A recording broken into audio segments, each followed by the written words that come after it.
Hello and welcome to this edition of Medford Square TV. I'm your host, Melissa Hurley, and if you can see in the background, we're here in Plaisted Park in West Medford today. We're here to watch the Medford Babe Ruth Marty's Catering team play the Melrose Babe Ruth, and a little bit later on in Medford Square TV, we'll talk to an aspiring young baseball player, Keith Corbett, who will be off to Oklahoma soon for the AAU Junior Olympic team. Later on, also in Medford Square TV, we have some weddings, we have some wonderful things to announce. And first of all, I'd like to thank Debbie Agliano and Stephen Bertarelli and Dean Bruno, Channel 3 volunteers who filled in my absence at the Clipper Ship Day, June 14th. They helped out Joe Fortunato. I'm sure all of you saw they had a great time down at Clipper Ship Day, and they're also planning next year having 2 Clipper Ship Days, well, 2 Medford Pride-type town days. To let you know a little bit what I've been doing, June 14th and June 13th, I represented Middlesex County at the State Massachusetts Finals for Miss America. I'd like to take this opportunity to thank the Medford Transcript, who, through Jack Drummy, a well-known artist and Medford resident, probably gave me the thrill of a lifetime when he made me a beautiful caricature that I will always remember. The Medford Citizen for doing an in-depth article on me. The Medford City Council for recognizing me and wishing me good luck on their June 10th meeting, and for all of you, the well-wishers and residents of Medford who sent good luck cards. It was nice, and although I didn't win, I feel honored to represent Middlesex County, and I'm looking forward to the rest of my year when I hope to appear in all 54 cities and towns speaking about my platform, which is called Vote and Be Counted, the importance of community involvement and voting. It's something that I feel very strongly about, and if anyone would like to speak with me further about it, please contact me through Medford Square TV. Well, we talked about Clipper Ship Day. We have another big Medford thing that's going on. It's the Medford Feast, August 15th. And I'd have to say probably about 99% of you that are watching it right now went to the feast last year because it was well received. Over 4,000 people attended this feast. Last year it was on Thursday, but it's always on August 15th, so this year it's a Friday night. The music plays nonstop. There's things for kids, there's things for adults. It's a great time just for Medford residents to to talk to people who they probably haven't seen in many years. Something else we have coming up, which Medford Square TV hopes to cover, is a celebrity baseball softball game, which will be benefited by the Gene Mack Youth Center will benefit by this. The Medford Police Department is sponsoring it, and they will play a celebrity softball team, which will have former Patriots, former Red Sox players, Celtics, Bruins, you name it, they'll be there. It will be a night game, and it will be sometime in September. So anyone who wants further information, look forward to Medford Square TV because we will be announcing it. And right now we're going to see Lena DiGiantomaso and Marquebrook at a recent Gene Mack Youth Center fundraiser. Hi, I'm Lena DiGiantomaso, chairperson of the flea market we have going on right now at the lobby. We are raising, this is one of many events to raise money to renovate the Gene Mack Gym for a youth center. We're selling chances, we have the flea market, there are many more things to come, but other members of the commission will speak at this time. But I wish everyone in Medford would at least try to give $2. If everyone here in Medford donates at least $2, that will bring us up to our limit of $100,000 to match the money we already have. And it is very important that we have a youth center here in Medford because of the social conditions here, and everyone always complains that there's nothing for the young. It's your chance to support when we will end up with a youth center for the kids of this city. Thank you. Hello, my name is Marquebrook, and I'm a member of the Civic Auditorium Commission and the Friends of Chevalier and Gene Mack Gymnasium. I'm here today with Ruth MacMurphy, the daughter of Gene Mack, and we're standing here in front of the Chevalier Auditorium and the Gene Mack Gymnasium, which is in the lower level of this building. Now, many people have driven by here over the years and have really been unaware of what's inside here and the wonderful treasure that we have here in Medford. In fact, we've had several people who have come to our open houses, and they're telling us that this is the best kept secret in Medford. At any rate, before I turn this over to Ruth MacMurphy, I just want to reinforce what Lena DiGiantomaso was saying earlier about the importance of this project. I think basically what we have here is a very, very valuable piece of property that has been waiting to be renovated and recycled for the benefit of the youth here in Medford. We have, in the public school systems, over 5,000 young people, and we have another 1,600 here in the private schools in Medford. And as everyone knows, the importance today of being able to give these people a special place to go where they can not only have recreation, but they can feel as though they have a place that's sort of a home base, and to give them an environment that's not only recreational, but a supportive learning type of environment. And so what is taking place here this year, and will continue over the coming months, is the Friends of Chevalier and the Civic Auditorium Commission have launched a fundraising program to raise money to supplement the $100,000 that has been given thanks to the vision and the support of Mayor Michael McGlynn and the Medford City Council. And we firmly believe that the community, what we want to do is to involve the community, give them an opportunity to help us bring this dream to a reality. And I sincerely believe that the community will get behind this. Immediately after the announcement of our campaign, we have started to receive donations. And now I would like very much to introduce Ruth MacMurphy. Thank you, May. Yeah, my name is Ruth MacMurphy, and Gene Mack was my dad. I'm a wonderful dad, and I'm so pleased about this, to have the gym, because I remember being here for the initial opening of the gym back in 1953, and I'm just so thrilled about it. 1953, it had the unveiling of the gym for my dad, and I know right now what's happening, it would make him so happy, because my dad was with all the professional athletes, but his favorite was Medford High and Medford kids. That was his dream. He just loved Medford, and that's where his heart was, in this city. And I'm sure that he would be just so thrilled to have this going on now. And May is such a wonderful worker, and she's bringing all this to fruition. And I hope that the people in Medford will send some money for the gym to be renovated for a youth center. Thank you, Ruth. I see you have some memorabilia here from your dad. Do you want to tell us what you have? Okay. I have a nice picture of my dad with Connie Mack and my brother Dan, and then also the original unveiling of the gym. Oh, right. And right. also I have a picture of him when he played for Medford High School. Oh, wonderful. That goes way, way back, as you can imagine. And I have pictures of his book that was Hall of Fame cartoons that are hanging in Cooperstown in New York. And the bus. And of course the schoolboy bus, that was the big hit. Right. And that's one time Medford became champion, and my dad, I have a picture of him, and Medford is driving through Medford Square. Oh, and you'll wonderful. love that. Wonderful. Thank you very, very much, Ruth. I'm sure this is going to bring back a lot of memories for many people here in the city. I hope so. And what I'd like to do is just to alert you to the fact that we're going to have some fundraising events throughout the course of this summer and in the fall. Possibly might have an on-stage show here in September, October to raise money. And we hope that the community, and we feel confident the community will get involved with this and support this wonderful project that is so important to the city. Thank you all very, very much. The Medford Kiwanis are joining up to help benefit the Lou Rawls concert at Chevalier Auditorium. The concert will be October 11th, and many of you have been in the Chevalier Auditorium. It provides a wonderful background for a wonderful show, and look forward to Medford Square TV talking more about that in the future.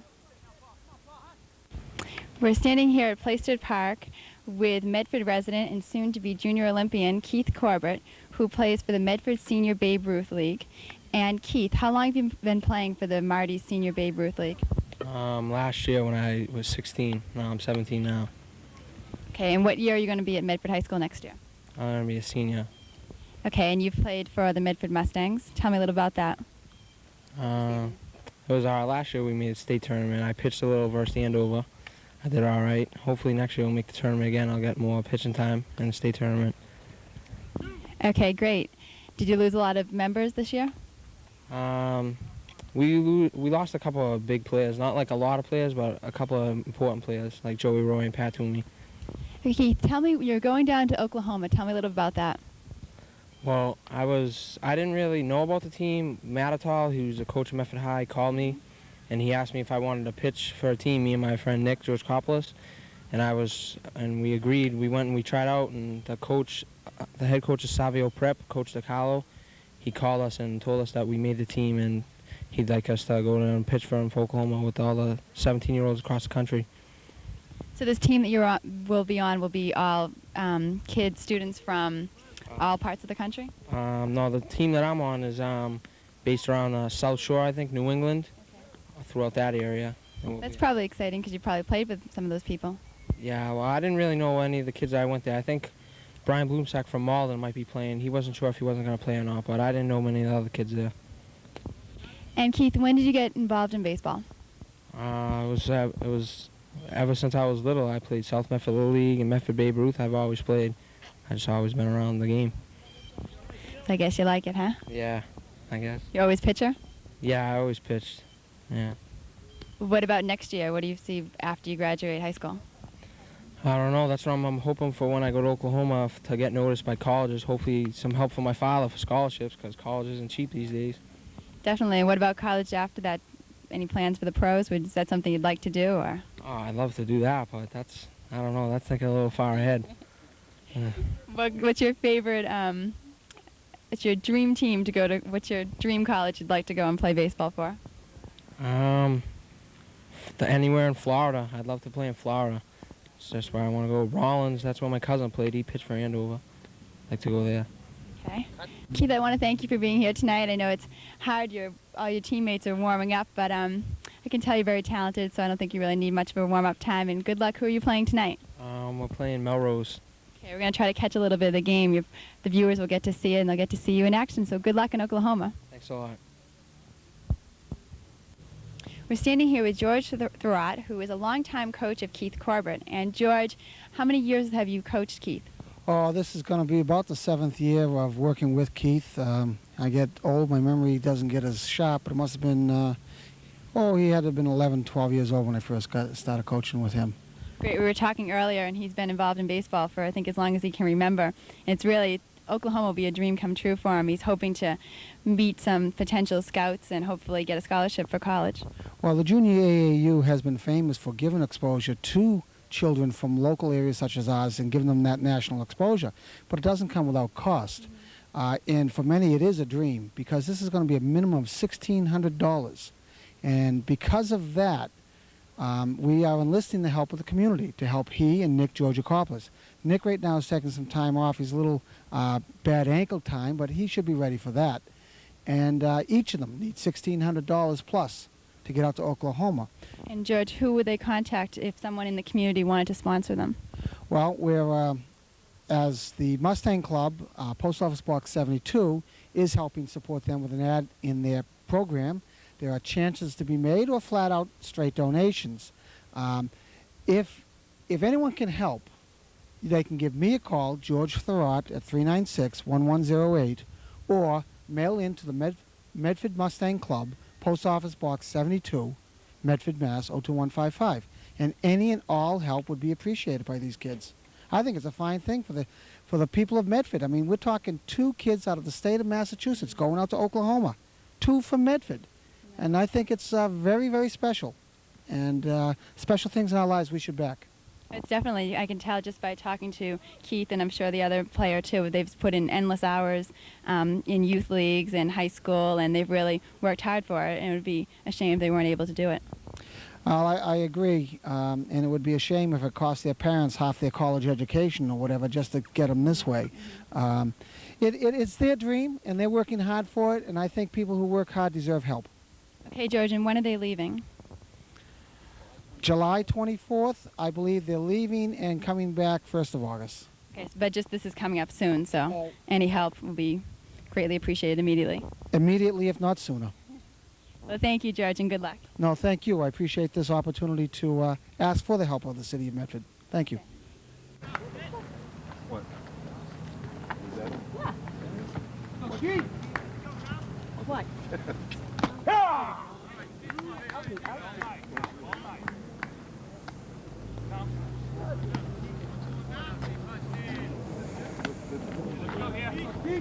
He told me.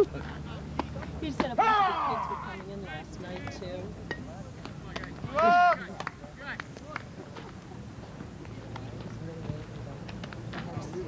Two Medford residents recently tied the knot, Janice and John McLaughlin. And here they are, walking down the aisle at the Immaculate Conception Church in Malden.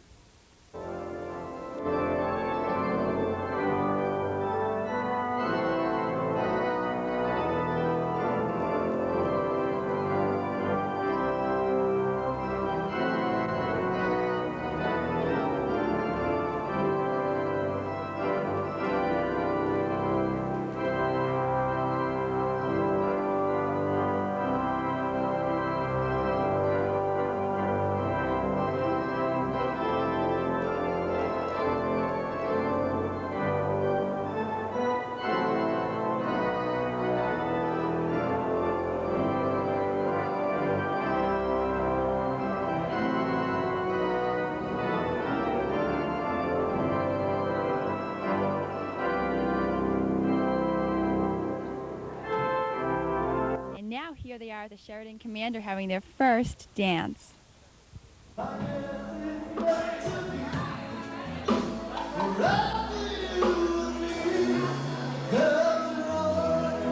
like to invite our bridal party to join our bridal party.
Congratulations, Janice and John. As we can see, everyone had a great time at your wedding, and John, you were quite the entertainer.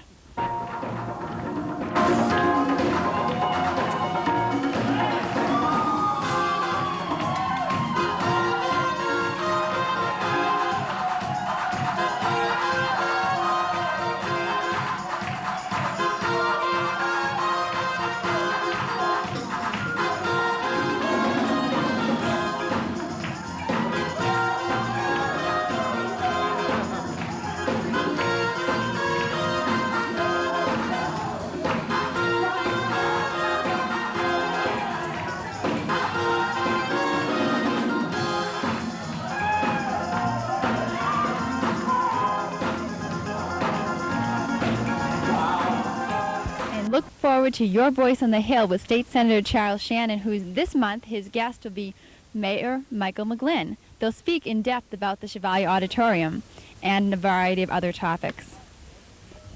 I have a great interest in seeing it open because for so many years I used to have to travel to Andover to watch my children perform at the Collins Center for the dance recital because we didn't have the ability to house them in the Chevalier. When the work's complete, Medford families will be able to stay in Medford, watch their children perform. It'll be great. You know what I was going to do is I was going to try to talk to some people, but where we have about 50,000 residents in Medford, if they could spare $1 a month for 1 year, that would be a great thing, and just dedicate it to the Chevalier Auditorium. That would help. Have you been talking to my mother-in-law? No, I haven't been talking to your mother-in-law, but Okay, she's a good friend of mine. Yeah, But anyway, that's one of her plans too. I told her, count me in. Well, She rang me just before this program. But no, the truth is that we got 450,000 so far, and we hopefully have some more, about another 100,000 coming.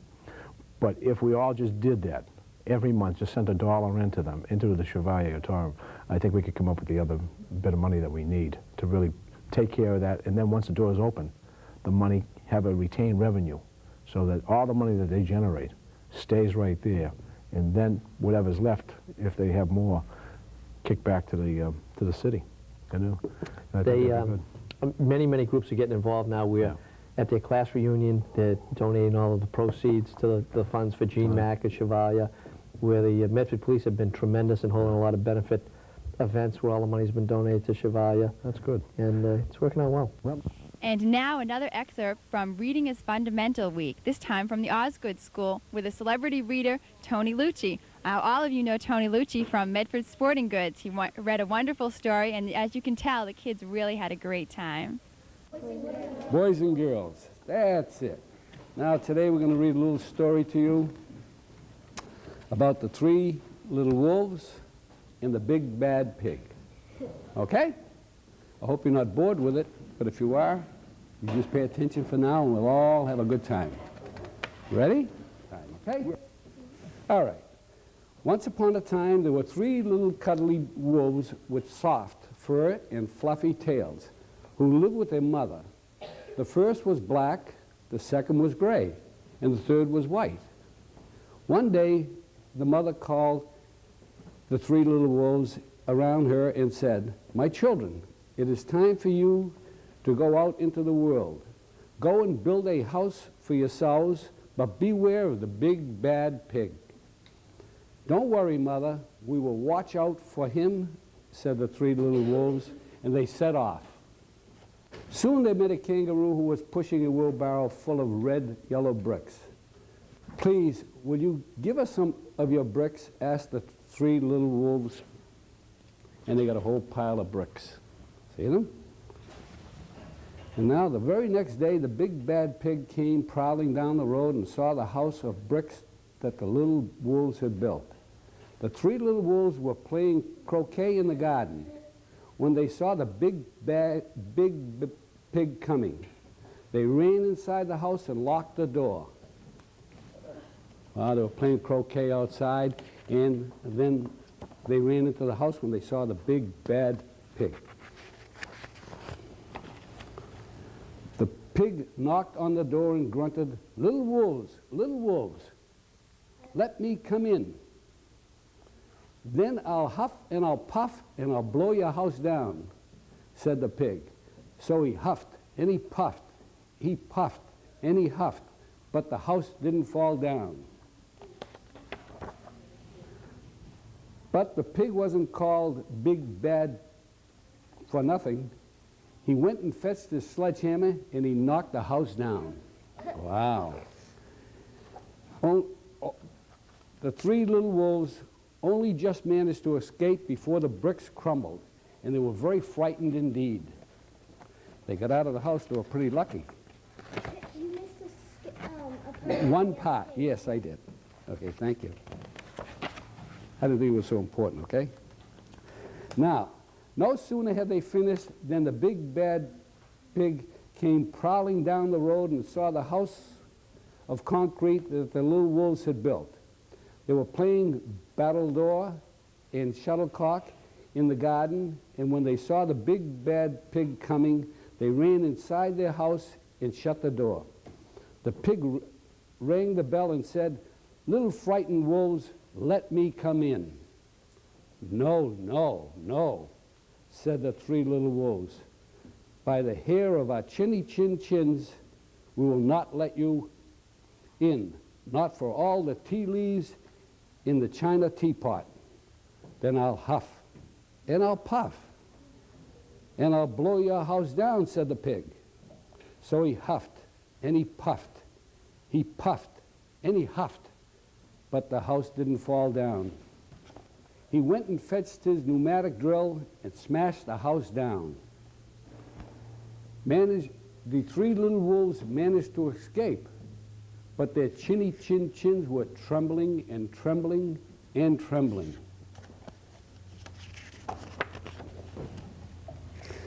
We should build an even stronger house, they said. Because they were very determined, just then they saw a truck coming along the road carrying barbed wire, iron bars, armor plates, and heavy metal padlocks. Please, will you give us some of your barbed wire, a few iron bars and armored plates, and some heavy metal padlocks? They said to the rhinoceros who was driving the truck. Sure, said the rhinoceros, and he gave them plenty of barbed wire, iron bars, armored plates, and heavy metal padlocks. He also gave them some plexiglass and some reinforced steel chains, because he was a generous and kind-hearted rhinoceros. So the three little wolves built themselves an extremely strong house. It was the strongest, securest house one could possibly imagine. They felt absolutely safe. He went ahead and he built this nice, big, strong house. The next day, the big bad pig came prowling along the road as usual. The three little wolves were playing hopscotch in the garden. When they saw the big bad pig coming, they ran inside their house, bolted the door, and locked all 37 padlocks. The pig dialed the video entrance phone and said, "Little frightened wolves with the trembling chins, let me come in." "No, no, no," said the little wolves. "By the hair of our chinny chin chins, we will not let you in, not for all the tea leaves in our china teapots. Then I'll huff and I'll puff, and I'll blow your house down," said the pig. So he huffed, and he puffed, and he puffed, and he huffed, but the house didn't fall down. But the pig wasn't called big and bad for nothing. He brought some dynamite and laid it against the house, lit the fuse, and guess what happened? The house blew up. Oh boy, look at that. Big explosion. The three little wolves just managed to escape with fluffy tails and scotched. Something must be wrong with our building material, they said. We have to try something different. But what? At that moment, saw a flamingo coming along pushing a wheelbarrow full of flowers. "Please, will you give us some flowers?" asked the little wolves. "With pleasure," said the flamingo, and he gave them lots of flowers. So the three little wolves built themselves a house of flowers. Imagine building a house with all flowers. That couldn't be as strong as the concrete house, and it certainly couldn't be as strong as the barbed wire house. One wall was of marigold, one of daffodils, one of pink roses, one of cherry blossoms. The ceiling was made of sunflowers, and the floor was a carpet of daisies. They had water lilies in their bathtubs and buttercups in their refrigerators. It was a rather fragile house. It swayed in the wind, but it was very beautiful. Next day, the big bad pig came prowling down the road and saw the house of flowers that the three little wolves had built. He rang the bluebell at the door and said, "Little frightened wolves with trembling chins and the scotch tails, let me come in." "No, no, no," said the three little wolves. "By the hair of our chinny chin chins, we'll not let you in, not for all the tea leaves in our china pot. Then I'll huff and I'll puff and I'll blow your house down," said the pig. But as he took a deep breath, ready to huff and ready to puff, he smelled the soft scent of the flowers. It was fantastic. And because of the scent was so lovely, the pig took another breath, and then another. Instead of huffing and puffing, he began to sniff. He sniffed deeper and deeper until he was quite filled with the fragrant scent. His heart grew tender, and he realized how horrible he had been. Right then, he decided to become a good pig. He started to sing and to dance the tarantella. You know what that is, kids? The tarantella? Huh? That's a dance that they have, all the Italians do, you know, when they have weddings and so forth. At first, the three little wolves were a bit worried. It might be a trick, but soon they realized that the pig had truly changed. So they came running out of the house and started to play with him, play games with him. First, they played pig pog, and then piggy in the middle. And when they were all tired, they invited him into the house. They offered him tea and strawberries and wolfberries and asked him to stay with them as long as he wanted. The pig accepted, and they all lived happily together ever after. Thank you very much. Now, what do you get out of this story? See, it always pays, huh? Friendship, that's right. It always pays to be nice. People will get to love you. And when people love you, that's the best thing in the world. I have a little grandchild. His name is Matthew. I babysit with him, and he's the son of my daughter, Miss Ryan. And I pick him up from school every day at 1 o'clock, 2 o'clock, and we have a good time in the afternoon. He loves to read. I read to him every afternoon. That's something that all you children should get either your mother, your father, your sister, or your brother to read just a little bit to you. Not much, and then you get to know the stories. And I can see that this little girl over here reads because I missed one little paragraph in the story, and she picked it up right away. Okay, thank you very much. You're welcome. And I'll come back some other day if you invite me. Thank you to Tony Lucci once again for being a celebrity reading for Reading is Fundamental. And in upcoming Medford Square TVs, we'll actually see more celebrity readers. Well, that's it here from Plaisted Park in West Medford. As you can see behind me, Keith Corbett is pitching, who will be traveling to Oklahoma for the AAU Junior Olympic team in July. And I'm your host, Melissa Hurley, and we'll see you next month at the feast, August 15th. Bye-bye.